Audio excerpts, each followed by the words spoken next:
अभी तो इस बाज की असली उड़ान बाकी है, अभी तो इस बाज की असली उड़ान बाकी है, अभी तो परिंदे का इम्तिहान बाकी है, अभी अभी तो मैंने लांगा है समुद्रों को, अभी तो सारा आसमान बाकी है। तो मेरे परिंदों आ जाओ, सभी को राधे राधे, नमस्कार। तो बच्चों, आज हम 11th क्लास के लिए जो अभ्यास क्वेश्चन है एनसीईआरटी के लिए फिजिक्स के, वो एक सीरीज जो 12th क्लास की चल रही थी उसी के पैरेलल में अपन एक 11th क्लास की टेस्ट सीरीज लेके आ रहे हैं। तो बच्चों, आज अपन चैप्टर नंबर 5 जो कार्य ऊर्जा शक्ति है उसके अभ्यास क्वेश्चनों को बारी बारीकी से, और मैंने रैंडम क्वेश्चन पिक किए हैं बेटा, है ना, जो तुम्हारे टोटल 23 के आसपास इस चैप्टर के अभ्यास क्वेश्चन हैं उन्हीं में से रैंडम क्वेश्चन पिक किए हैं, और अपन इसको एक एक क्वेश्चन को एक पर्टिकुलर मैनर में कि भैया किस तरीके से इसको राइट डाउन करना चाहिए, कैसे इसको किस तरीके से वैल्यू पुट करेंगे, कैसे फॉर्मूला रखेंगे, और एक विथ पैटर्न के अकॉर्डिंग अपन इसको आगे सोल्व करने वाले हैं। ठीक है बच्चों, इसी के रिगार्डिंग में अगर मैं बात करूं तो अपने पास जो फर्स्ट क्वेश्चन है उसको मैं तुम्हारे सामने रख रहा हूं, और इस क्वेश्चन को अपन क्या करेंगे, इजीली धीरे धीरे डील करेंगे। शायद इससे तो स्पष्ट नहीं दिख पाएगा मुझे। अपन ये तुम्हारी स्क्रीन के सामने पहला क्वेश्चन रहेगा, और ये लीजिए। गुड। सबसे पहले आप बच्चे इस क्वेश्चन को रीड करो, और क्वेश्चन है आपके सामने। चलिए, 0.5 kg द्रव्यमान का एक कण है जिसके लिए आपको वेलोसिटी दे रखी है ax की पावर 3/2 वेग से सरल रेखीय गति कर, जहां a का मान 5 m की पावर हाफ पर सेकंड है। ओके, तो x बराबर 0 से x बराबर 2 मीटर तक इसके विस्थापन में कुल बल द्वारा किए गए कार्य की अपन को क्या करनी है बच्चों, गणना करनी है। तो इसके रिगार्डिंग अपन इसके सॉल्यूशन को देखते हैं। तो सबसे पहले अपन को जो राइट डाउन करना है बच्चे, वो क्या होगा उसको अपन लिखते हैं। ठीक है, तो सबसे पहले आप क्या लिखोगे, दिया।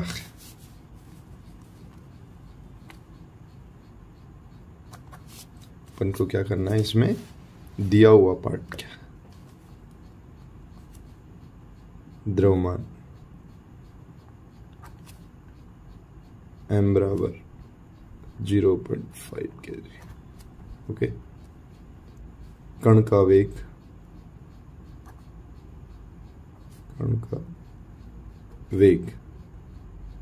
v बराबर ax 3/2। ओके, इस कंडीशन में अपन अगर बात करें तो x बराबर 0 जब ये विराम अवस्था में होगा, उस कंडीशन में जैसे अपन इसमें अगर x की वैल्यू पुट करते हैं तो ये सारा का सारा जो v1 आएगा वो भी आपका कितना होगा बच्चों, 0। क्लियर। ये विराम अवस्था की कंडीशन थी, और उस केस के अंदर अपन देखते हैं कि इसका मान कितना आता है, आपके पास 0 आ जाएगा। राइट। फिर जो अपने को पहले कंडीशन दे रखी है x बराबर 0 पर, सेकंड अपन बात करें x इक्वल टू 2 पर, देन इसका वेग v2 इक्वल टू कितना हो जाएगा बच्चों, आप यहाँ पे जो आपको दे रखा है ये आपके पास क्या क्या है, अगर मैं बात करूं तो a और x की पावर हो जाएगी अपने पास, x क्या है अपने पास 2 की पावर 3/2। ओके, और a अपन को कितना दे रखा है 5, तो ये हो जाएगी 5 इंटू 2 की पावर 3/2। इसको सोल्व कर लो बेटा। कैसे सोल्व करोगे,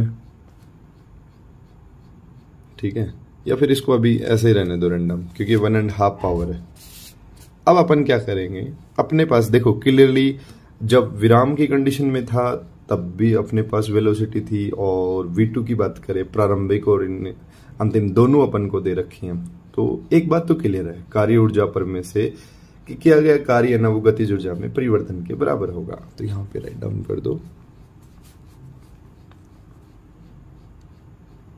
कार्य ऊर्जा प्रमेय से। ओके, कार्य ऊर्जा प्रमेय से अगर अपन देखते हैं तो W बराबर अपने पास होता है, W क्या हो गया, वर्ग को हो गया, तो कार्य ऊर्जा प्रमेय कार्य बराबर गतिज ऊर्जा में परिवर्तन, ये हो गया kinetic energy final minus kinetic energy initial. अब इसके बाद में अगर अपन इसका सॉल्यूशन देखें बच्चों, तो यहाँ तक जो अपन ने चीज़ें देखी हैं वो होता है W बराबर,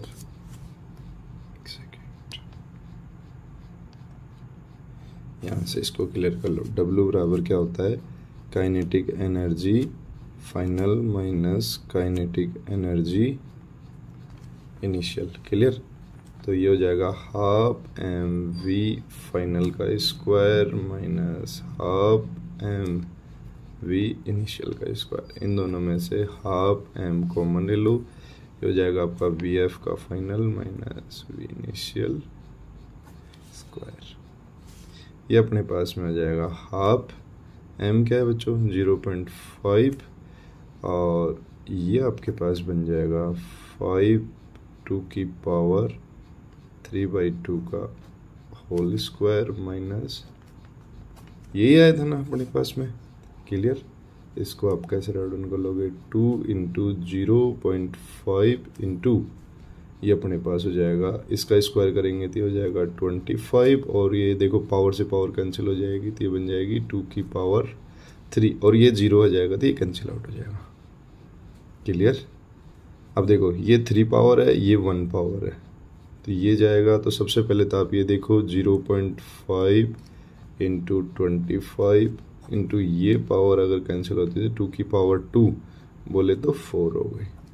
ठीक है। अब अगर इसको देखें तो ये हो गया 0.5 और ये हो गया आपका 100।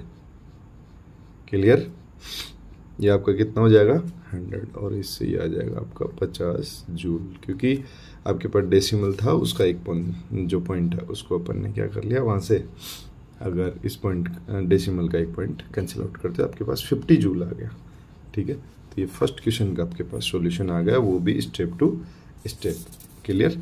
अब बात करेंगे अपन सेकंड क्वेश्चन की। अरे इसका स्टेप टू स्टेप अपन ने सॉल्यूशन देखा ना, किसी बच्चे को कोई दिक्कत हो तो बोलो, नहीं है ना, गुड।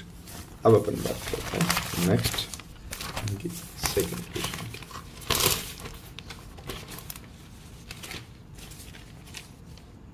अब बात करते हैं सेकंड क्वेश्चन की।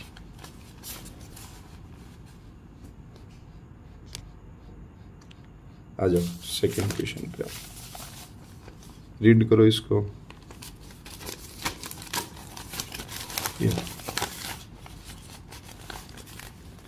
हाँ भाई, कोई परिवार है जो 8 किलोवाट विद्युत शक्ति का उपयोग करता है, तो इसमें दो चीजें अपन को जाननी है। किसी क्षैतिज सतह पर सीधे आपतित होने वाले सौर ऊर्जा की औसत दर अगर आपके पास 200 वोट पर मीटर स्क्वायर है, तो इस ऊर्जा का 20% भाग लाभदायक विद्युत ऊर्जा में रूपांतरित किया जा सकता है।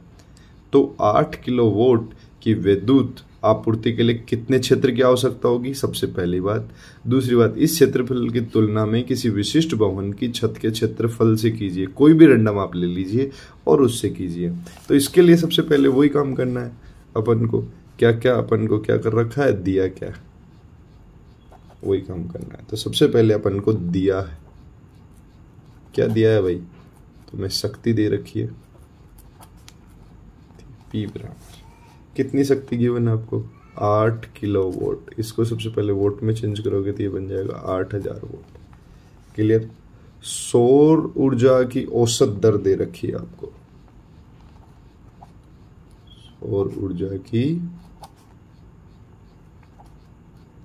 औसत दर, इसको लिखो, ये दे रखी है 200 वोट पर मीटर स्क्वायर। क्लियर। अब इसका 20% भाग लाभदायक है, तो निकाल लो भैया, लाभदायक भाग, लाभदायक भाग कितना है 20%। अरे किसका 20% है, 200 का 100, तो इसका 20% आप निकालोगे। एक सेकेंड, 20% की बात हो रही है ना, 20/100 इंटू 200 क्या, 2 0 से 2 0 कैंसिल आउट, तो ये बन जाएगा 20 दूनी 40 वोट। इतना आपका क्या है, ये लाभदायक पार्ट है। ठीक है। अब इसके बाद में बात करते हैं कि 40% उपयोगी शक्ति प्राप्त होगी, तो जिसके लिए क्षेत्रफल की रिक्वायरमेंट कितनी होगी अपने पास में, 1 मीटर स्क्वायर क्षेत्रफल से। अगर अपन देखें कि 40% उपयोगी, चूंकि 40% या 40 वोट उपयोगी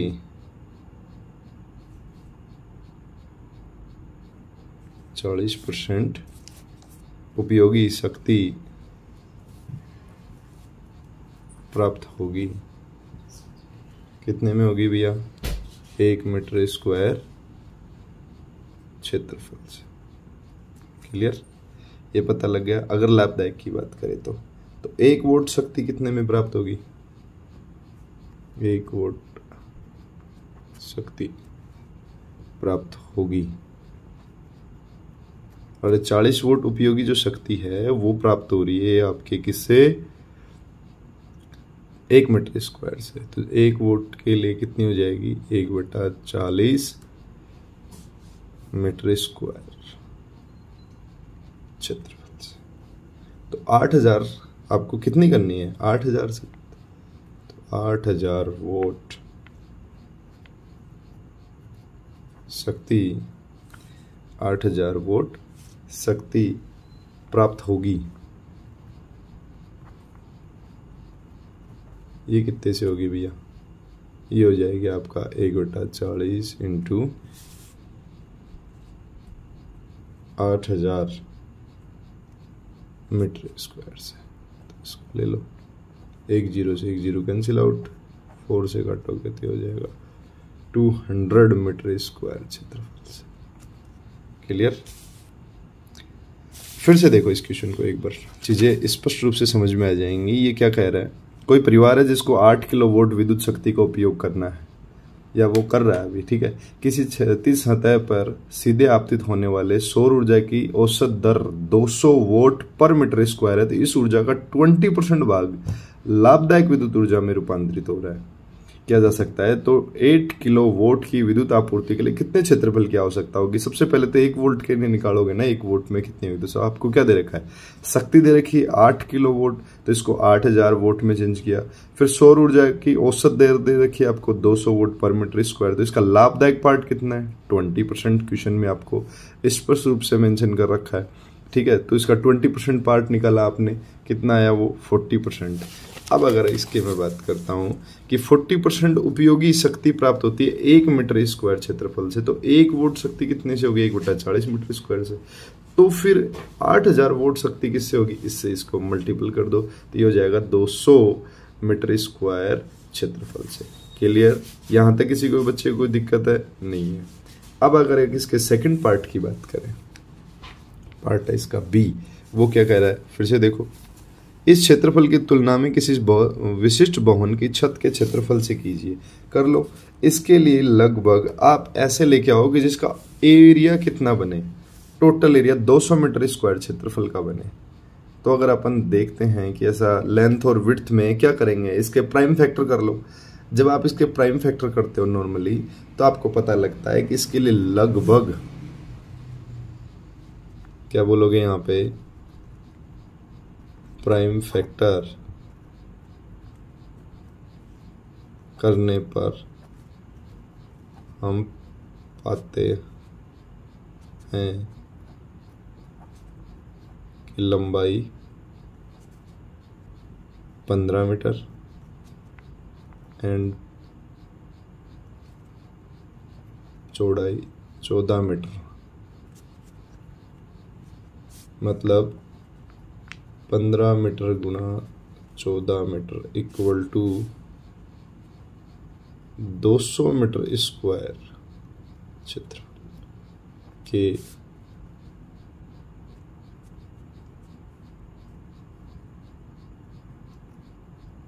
आकार वाले भवन की आवश्यकता होगी। क्लियर? यहां तक किसी बच्चे को कोई दिक्कत है?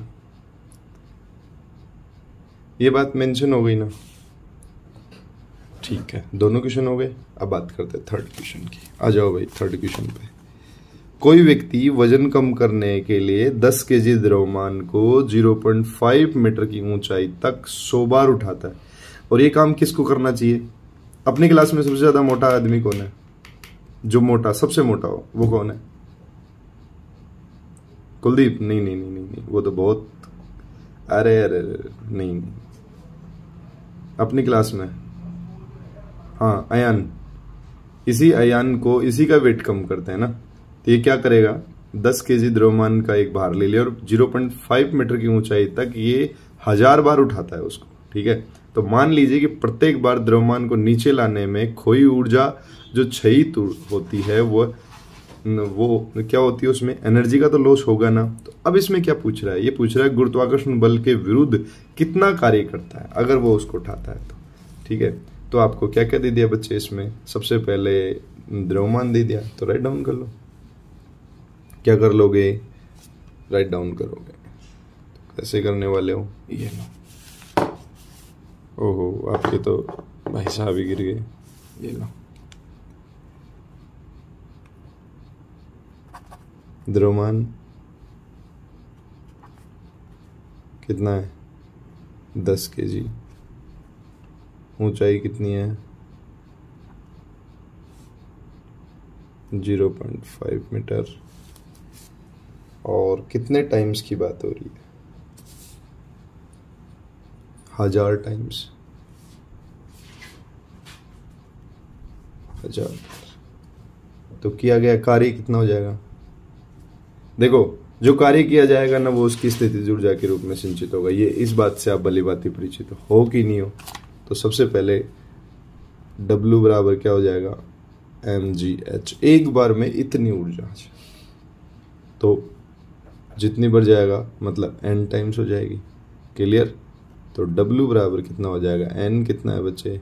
1000 टाइम्स गुणा वेट कितना ले रहा है? 10 केजी। और g का मान तो आप जानते हो कितना हो जाएगा? वैसे तो कितना होता है? G = 9.8 मीटर पर सेकंड स्क्वायर होता है, लेकिन मैं तुम्हें बता चुका हूँ जब न्यूमेरिकल करेंगे इसका मान 10 मीटर पर सेकंड स्क्वायर लेंगे, तो ये कितना हो जाएगा? वापस 10। लेकिन अभी अगर एनसीईआरटी की बात करें तो इसको जनरली तो ये लेते हैं कंपटीशन में, तो लेकिन यहाँ पे ये आएगा 9.8 और फिर ऊंचाई कितनी है? 0.5 मीटर। लो भैया, कर लो इसको सोल्व। सबसे पहली बात, एक डेसिमल ये है, एक डेसिमल ये, तो इनको हटा लो तो जो 2 जीरो कैंसिल आउट हो जाएंगे। ठीक है, ये मानो इसकी 2 जीरो गई, तो ये बच जाएगा यहाँ पे 10, है ना, इंटू 10 इंटू 98 इंटू 5। लो भाई, ये हो गए 100। ये बोलो 8 5 जा 40, तो 0 करी गई 4, 9 5 जा 45 और 4 49। इनको मल्टीप्लाई करो भैया, ये हो गई 49,000 जूल। गुरुत्वाकर्षण बल के विरुद्ध कितना कार्य करना पड़ेगा? 49,000 जूल करना पड़ेगा भाई। साफ सुधी सी बात ये। तो पहले क्वेश्चन में किसी को दिक्कत है? आपको सीधा सीधा द्रव्यमान दे दिया, आपको ऊंचाई दे दी, आपको जी का मान पता ही है, नंबर ऑफ टाइम्स ये हो गया। जब एक बढ़ जाएगा तो इतनी ऊर्जा का लॉस होगा उसे, जो mgh के रूप में होगी। और 1000 टाइम्स गया तो 1000 टाइम्स में ये क्लियर हो गया। क्लियर? सेकंड की बात करो। सेकंड में क्या कह रहा है? यदि वसा 3.8 इंटू 10⁻7 जूल ऊर्जा 1 केजी आपूर्ति करता है, जो कि 20% दक्षता दर से यांत्रिक ऊर्जा में परिवर्तित हो जाती है, तो वह कितनी वसा खर्च करेगा? ओहो, तो सबसे पहली बात तो भैया इसका 20% लेके आओ। 3.8 इंटू 10⁻7 जूल का, तो एक वसा द्वारा प्रदान की गई यांत्रिक ऊर्जा कितनी है? इसको लिखो 1 केजी वसा द्वारा प्रदान की गई ऊर्जा कितनी है? इसका 20% मतलब 3.8 का, 3.8 इंटू 10⁻7 का 20% है भैया। ठीक है, तो उसको अपन कहाँ सोल्व कर ले? थर्ड यहाँ कर लेते हैं ना, फोर्थ के जस्ट ऊपर स्पेस है, तो इसका निकाल लो 20%। 3.8 इंटू 10⁻7 इंटू 20% क्या होता है 20/100, एक जीरो से एक जीरो कैंसिल आउट, ये हो जाएगी।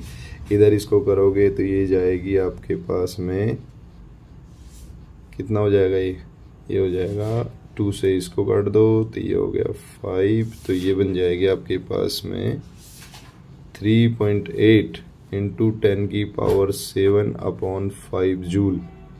ये गई ऊर्जा किससे प्राप्त हुई है अपन को, ये प्राप्त हुई 1 kg वसा से।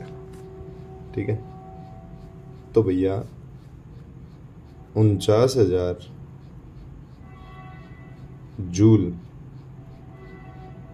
ऊर्जा प्राप्त होगी। किससे प्राप्त होगी, इससे मल्टीप्लाई कर दो, 3.8 इंटू 10⁻7/5 इंटू 49,000, तो टोटल बस आ जाएगी अपने पास, निकाल लो। तो जब आप इसको सोल्व करते हो तो देखो मैथमेटिकल कैलकुलेशन है, उसमें टाइम वेस्ट करो तुम्हारी मर्जी की बात है, रफली कहीं भी सोल्व कर लो। इसको सोल्व करोगे, अगर इसको मैं करता हूँ तो ये लगभग आती है 9 पॉइंट कुछ के आसपास, ये 3.8 है। जब मैं इसको सोल्व करता हूँ तो ये दोनों मिला के अपने पास आते हैं 6.45 इंटू 10⁻³ और केजी में चेंज कर देंगे तो ये नॉर्मल चेंज करेंगे तो ये इसमें आएगी भाई, केजी में चेंज करेंगे तो 10⁻³ kg और बन जाएगी। इतनी वसा से अपन को एनर्जी मिलेगी। ठीक है, तो क्वेश्चन क्या था वो, सबसे पहली बात क्वेश्चन क्या था बच्चों कि इस क्षेत्र ये अपने पास जो क्वेश्चन बना वो क्या था कि कितनी वसा से आपको प्राप्त होगी। यदि वसा 3.8 गुणा 10⁻7 जूल ऊर्जा प्रति किलोग्राम आपूर्ति करती है, जो कि 20% दक्षता की दर से आंतरिक ऊर्जा में परिवर्तित होती है, तो जो आपको एनर्जी दे रखी है 3.8 इंटू 10⁻7 जूल, उसका केवल 20% भाग ही आपका जो एक तरीके से क्या होगा, लाभकारी भाग होगा, और वो ही अपन को चाहिए, और वो चाहिए अपन को किससे, आपके 1 kg वसा से प्राप्त होता है, तो उसका निकाल लेंगे। फिर जो 49,000 जूल ऊर्जा कितने से प्राप्त होगी वो अपन कैलकुलेट कर लेंगे। गुड, अब अपन बात करते हैं क्वेश्चन नंबर 4 की। इसमें पढ़ो भैया, किसी पवन चक्की के ब्लेड पर, क्लियरली देख लो, मैं थोड़ा सा ऐसे कर देता हूँ तो आपको, किसी पवन चक्की के ब्लेड जिसका क्षेत्रफल A के वर्ग जितना क्षेत्रफल परिसर का मतलब कवर करता है, तो इसमें फर्स्ट यदि हवा वेग से वर्त लंबवत दिशा में बहती है तो t समय में इससे गुजरने वाली वायु का द्रव्यमान क्या होगा। ठीक है, तो इसके अंदर सबसे पहले तो आपको जो एरिया दे रखा है वो राइट डाउन करो। क्या क्या दे रखा है इसमें, आपको एरिया दे रखा है ए, जो ये देखो, मान लीजिए पवन चक्की की ऊर्जा इतने में होती है तो ये तो 30 मीटर स्क्वायर, एक तो एरिया दे रखा है आपको, एक वेलोसिटी दे रखी है 36, ये दे रखी है किलोमीटर पर आवर। अच्छा, इसको चेंज कर लो, 36 को चेंज करोगे तो 5/18 मीटर पर सेकंड आ जाएगा। किसी को दिक्कत तो इसको कैंसिल आउट कर लो, तो हो जाएगा 10 मीटर पर सेकंड। ये भी हो गया कंफर्म। अच्छा, वायु का घनत्व क्या होता है फिर, रो, ये भी आपको दे रखा है, वायु का घनत्व रो दे रखा है बच्चों आपको 1.2 kg मीटर क्यूब। राइट, तो फर्स्ट में आ जाओ। फर्स्ट क्या कह रहा है कि इसका द्रव्यमान क्या होगा, इस समय में वर्ष से गुजरने वाली वायु का आयतन कितना होना चाहिए। सबसे पहले तो आप ये देखो, क्योंकि अपने को घनत्व दे रखा है, जब आयतन निकल जाएगा तो द्रव्यमान भी आ जाएगा। टी समय में वायु से गुजरी, वायु से नहीं, वर्त से गुजरी वायु का आयतन, ये कितना होगा भाई। सबसे पहले बात तो आप ये देखो, जो एक तरीके से देखे तो क्षेत्रफल गुणा आयतन बराबर क्या होता है, क्षेत्रफल गुणा विस्थापन। क्लियर। अब विस्थापन कितना होगा, एक बात बताओ, अगर मैं वेग को समय से गुणा कर दूं तो टोटल विस्थापन आ जाएगा, ये बात आप जानते हो अच्छे से। तो a इंटू वी टी, इसको बोलेंगे ए वी टी। अपन को v भी दे रखा है, t अपन को गिवन है, तो यहाँ से इजीली अपन निकाल सकते हैं। ठीक है। अच्छा, ये तो हो गया इसका आयतन। अगर अब मैं द्रव्यमान की बात करूँ तो द्रव्यमान क्या हो जाएगा, घनत्व है गुणा आयतन। तो ये हो जाएगा आपके पास घनत्व कितना हो गया, रो इंटू ए वी टी। तो टोटल हो जाएगा रो ए वी टी। अच्छा, v यहाँ पे वेलोसिटी है, इस बात का ध्यान रखें। क्लियर। इसमें किसी को दिक्कत, पहला तो ये हो गया भैया कितना आयतन कवर करेगी, वो इतना आयतन करेगी। तो फर्स्ट का आंसर आ गया टी समय में। अब बात करते हैं बी का, वायु की गतिज ऊर्जा कितनी होगी। तो गतिज ऊर्जा तो आप जानते हो अच्छे से, वायु की गतिज ऊर्जा K बराबर 1/2 mv² होता है। 1/2 m क्या है, m आपको दे रखा है क्या, m तो नहीं, m द्रव्यमान ये रहा ना, रख दो rho A V T into v²। v² आपको दे रखा है, रख दो v²। तो टोटल वायु की गतिज ऊर्जा कितनी हो जाएगी, काइनेटिक एनर्जी बराबर 1/2 रो ए वी क्यूब टी। क्या टोटल काइनेटिक एनर्जी आ जाएगी, और ये आएगी ना आपकी, क्या आ गई टोटल काइनेटिक एनर्जी। अब आ जाओ थर्ड पॉइंट पे। क्लियर।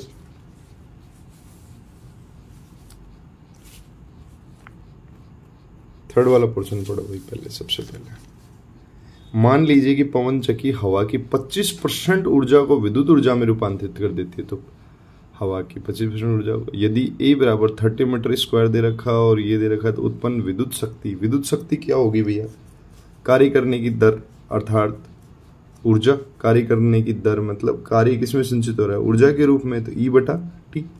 तो इसको राइट डाउन कर लो। शक्ति P बराबर हो जाएगा E/T।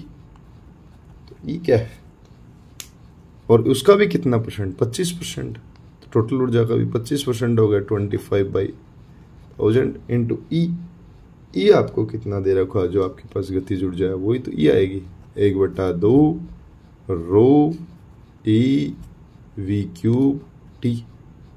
यही तो आएगी टोटल गतिज ऊर्जा। और इसमें आप डिवाइड लगा रहे हो टी का, राइट। एक टी से एक टी कैंसिल आउट हो गया, और अगर मैं इसका देखूँ तो ये जाएगा 25/1 और ये 4 टाइम ये कैंसिल आउट है, ये हो गया 1/8 रो ए वी क्यूब। ये आपके पास टोटल ऊर्जा आ जाएगी बच्चों, टोटल शक्ति आ गई। ठीक है। और इसके लिए आप इसकी वैल्यू आपको गिवन है, क्या क्या है, 1/8 रो का मान बोलो 1.2, ए का मान बोलो 30, वी क्या है, वी वेलोसिटी क्या आई आपके पास 10, तो 10 का क्यूब कर दो, आ गई ना। तो इसको इधर कर लो, तो पी कितना आ जाएगा, देखो 10⁻³ ये हो गई, और एक ये, इससे अगर मैं कैंसिल आउट करूँ तो ये बच जाता है 36/8 गुणा, और ये हो गया 10⁻3। तो ये देख लो 8 चौक 32, और ये लगभग कितनी जाएगी, 8 चौक 32 बच गए 4, 8 पंजे 40, और गुणा 10⁻3 वोट हो जाएगी। इसको अगर किलो में लिखेंगे तो 4.5 किलो वाट। ये आपके पास टोटल एनर्जी आ गई। हाँ भाई, ये देखो चित्रांशु, ये अहमद, फरीन, पुष्पिंदर, जय, तुम सारे बच्चे इस चीज को नोट कर लो अच्छे से, ये जितनी भी चीजें आ रही है ना, स्टेप टू स्टेप कैसे फॉलो करना है आपको, बस यही करना है। अपना दिमाग मत लगाना, मैं फिर बोल रहा हूँ। जैसे जैसे क्वेश्चन को सोल्व करा रहा हूँ ना, तुम वैसे ही करोगे, है ना। ये गुंजन तू एनडी की क्लास में पढ़ रही है ना बेटा, वहां ठीक है वो चीज, लेकिन यहाँ पे आपको एक proper sequence step to step चीजों को सोल्व करना पड़ेगा। यहाँ तुम एक स्टेप को कहीं भी एक दूसरे के साथ, एक तो सबसे पहले स्टेप को तुम क्या करते हो कंपटीशन में, एक दो स्टेप क्या कर जाते हो बीच में से, वहां से रफली कैलकुलेट करके फिर आंसर तक पहुंचते हो, लेकिन यहाँ पे तो आपको डिटेल में आंसर देना होगा। ठीक है बच्चों, अब बात करते हैं अपन फिफ्थ वाले क्वेश्चन की। ठीक है, तो ये रहा फिफ्थ वाला क्वेश्चन जो आपके समक्ष है। एक आपको 300 केजी की द्रव्यमान की कोई ट्रॉली दे रखी है, जिसका 25 केजी रेत का बोरा लिए हुए किसी घर्षण रहित पथ पर 27 किलोमीटर पर आवर की एक समान चाल से गतिमान है। कुछ समय पश्चात बोरे में किसी छिद्र से रेत इतने केजी पर सेकंड की दर से निकलकर ट्रॉली के फर्श पर रिसने लगती है, तो रेत का बोरा खाली होने के पश्चात ट्रॉली की चाल क्या हो जाएगी। तो देखो काफी इंटरेस्टिंग क्वेश्चन है। सबसे पहले जो गिवन पार्ट है ना वो लिख लो। ट्रॉली का वेट कितना है, रेत के बोरे का वेट कितना है, आपको चाल कितनी दे रखी है, ये भी किलोमीटर पर आवर में दे रखी है, तो इसको भी अगर चेंज करने की नीड हुई तो कर लेंगे। कुछ और पश्चात आपको केजी पर सेकंड की दर से ये भी दे रखी है, और फिर आपसे पूछ रहा है, तो इसको करने के लिए अपन स्टेप टू स्टेप चीजों को क्या करेंगे, अच्छे से फॉलो करते जाएंगे। तो एक बात बताओ मुझे आप, ट्रॉली एक समान चाल से चल रही है, ठीक है, इसी क्वेश्चन की बात कर रहे हैं। तो ट्रॉली कैसे चल रही है अपनी, एक समान चाल से ट्रॉली चल रही है। अतः बाह्य बल क्या हो जाएगा इसमें, 0। अतः निकाय का रेखीय जो संवेग होगा वो टोटल आपका क्या है, नियत है। अरे एक चीज बताओ, जो बल होता है वो संवेग में परिवर्तन की दर के इक्वल होता है। जब बाह्य बल ही 0 है तो संवेग में परिवर्तन हुआ क्या, नहीं होगा ना। तो dp/dt भी इक्वल टू 0, इसका मतलब dp क्या हो गया, नियत हो गया। अतः ट्रॉली की चाल तो वही रहेगी जो पहले से ही है। कहने का मतलब क्या था मुझे, आप इस पूरे क्वेश्चन में एक चीज देखो, आप एक चीज जो आपने नोट की है कि उसका ठीक है, वो उसमें द्रव्यमान आपको ट्रॉली का दे दिया, बोरे का भी दे दिया, उसकी चाल भी दे दी, वो कर दी, लेकिन क्या इसमें कोई एक्सटर्नल फोर्स लग रहा है क्या, नहीं। अब से वो रिसे वो, अब जब बाह्य बल नहीं लग रहा तो संवेग क्या हो जाएगा, नियत हो जाएगा। उसको देखते हैं, इसका आंसर कैसे लिखेंगे। यहां ट्रॉली पर बाह्य बल का मान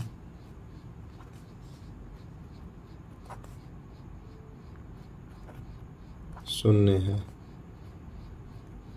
अर्थात ट्रॉली पर कोई बाह्य बल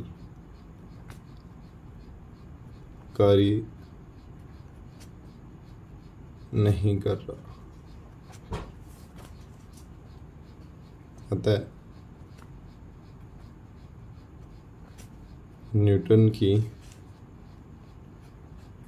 गति के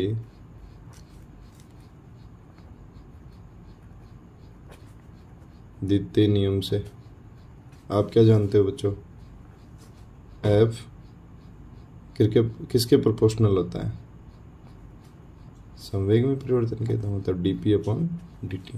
जब बाह्य बल आपका क्या है 0, तो dp/dt। तो इसका मतलब सिंपल सी बात क्या हुई, अगर संवेग में परिवर्तन की दर समय के सापेक्ष 0 है, इसका मतलब सीधा सीधा हुआ कि p आपका क्या है, नियत है। p नियत मतलब p इक्वल टू क्या होता है, mv। तो m तो पहले से ही क्या है, निश्चित है, m तो पहले से ही निश्चित है। अतः vb क्या हो जाएगा, p नियत होने की वजह से v क्या हो जाएगा, नियत। इसका मतलब हुआ ट्रॉली की चाल वहीं रहेगी। क्लियर, सेम टू सेम, बस ये लिखिए, आप अपना लॉजिक लिखिए ना, प्रॉपर कंसेप्ट यूज करके, और जो आपका आंसर है वो राइट डाउन कर दीजिए। ओके, पहले दिख रहा होगा ना, ऐसे लग रहा था अरे सर पता नहीं इसमें इतना बड़ा क्या ही दे दिया ये सारी चीजें, लेकिन क्या अब क्लियर दिखाई दे रहा है क्या, ये इसका सॉल्यूशन की हर एक स्टेप समझ में आ रही है? गुड। ओके, अब अपन बात करते हैं नेक्स्ट क्वेश्चन की। और नेक्स्ट क्वेश्चन है अपने पास में क्वेश्चन नंबर ये आपको बच्चे कोई पेंडुलम दे रखा है, ठीक है, और पेंडुलम के गोलक को क्षैतिज अवस्था से छोड़ा गया है, ठीक है भैया। यदि मानी ये आपके पेंडुलम की लंबाई है 1.5 मीटर, तो निम्नतम बिंदु पर आने पर जो पेंडुलम है की चाल क्या होगी यदि दिया गया है कि इसकी आरंभिक ऊर्जा का 5% अंश वायु प्रतिरोध के विरुद्ध क्षय हो जाता है, ठीक है। तो कह क्या रहा है, देखो मैं बताऊं इसका एक प्रॉपर, अगर अपन देखें तो प्रॉपर डायग्राम इसका कैसे बना सकते हैं। ये बनेगा जैसे ये अगर किसी भी दृढ़ दीवार या किसी चीज से ये बंधा हुआ है, ठीक है, तो अगर क्षैतिज से इसको छोड़ा गया है तो ये कहाँ तक आएगा, यहाँ तक। तो इसका मतलब ये ऐसा वाला एक रास्ता कवर करेगा। विराम अवस्था से छोड़ा गया है तो ये कंडीशन था, क्षैतिज से छोड़ा गया मतलब यहाँ पे आएगा। और इसका 1.5 मीटर इसकी लेंथ दे रखी है, तो ये 1.5 आ जाएगी। क्लियर? यहाँ तक किसी कोई दिक्कत है? ये आया पॉइंट बी तक। अब इस पॉइंट बी पर ये वेलोसिटी इसकी अपन ने मान ली v। यहाँ तक किसी को दिक्कत है तो बोलो। तो अपन को क्या क्या डाटा गिवन है बेटा, अपन को h दे रखा है 1.5 मीटर, ठीक है, u दे रखा है क्षैतिज अवस्था की कंडीशन में 0 हो गया। और तो बिंदु A पर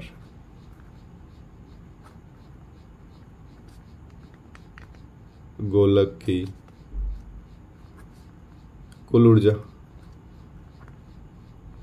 इस केस में जो जितनी भी जो कुल ऊर्जा आएगी ना वो आएगी केवल स्थितिज ऊर्जा के फॉर्म में, मतलब mgh। m क्या है पता नहीं भैया, g क्या है 9.8, h क्या है 1.5।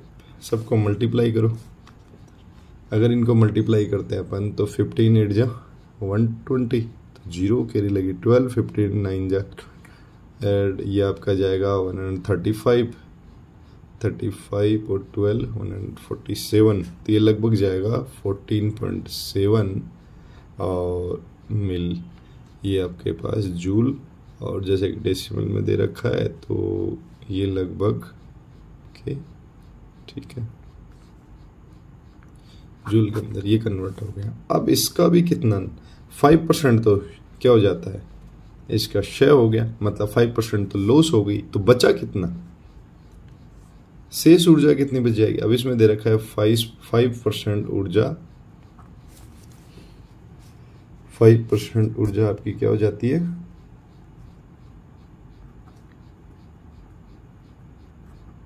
जाती है। तो शेष कितनी बचेगी, ऊर्जा बचेगी 95% इंटू 14.7। इसको सोल्व कर लो भाई।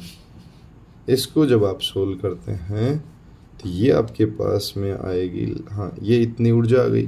अब ये टोटल ये पॉइंट आ गई, इतनी ऊर्जा अपने पास शेष बची। अब ये बात कर रहा है कि सर इसके यदि ये दिया गया तो निम्नतम बिंदु पर गोले की चाल कितनी होगी। अब वो उतनी होगी जितनी की, देखो इस बिंदु पर गतिज ऊर्जा संरक्षण के नियम से जो इस बिंदु पर क्या थी, वैसे तरीके से देखें तो इस बिंदु पर जो स्थितिज ऊर्जा थी वो यहाँ पे आने के बाद में इतनी ही क्या होनी चाहिए थी, गतिज ऊर्जा होनी चाहिए। ऊर्जा संरक्षण का नियम तो ये कहता है। लेकिन अगर मैं बात करूँ, ये क्लियर बोल रहा है कि भैया 5% ऊर्जा क्षय हो जाती है। इसका मतलब है ये है कि अभी भी इसका 95 जो ऊर्जा है ना वो ही इसकी गतिज ऊर्जा के रूप में होगी, ठीक है। तो इसको मैं थोड़ा सा अगर सोल्व करूं तो मैं इसको यहां कर लेता हूं, है ना, दिख रहा है। तो इस ऊर्जा की अगर मैं, तो अब ये किसमें बदल देगी, ऊर्जा संरक्षण के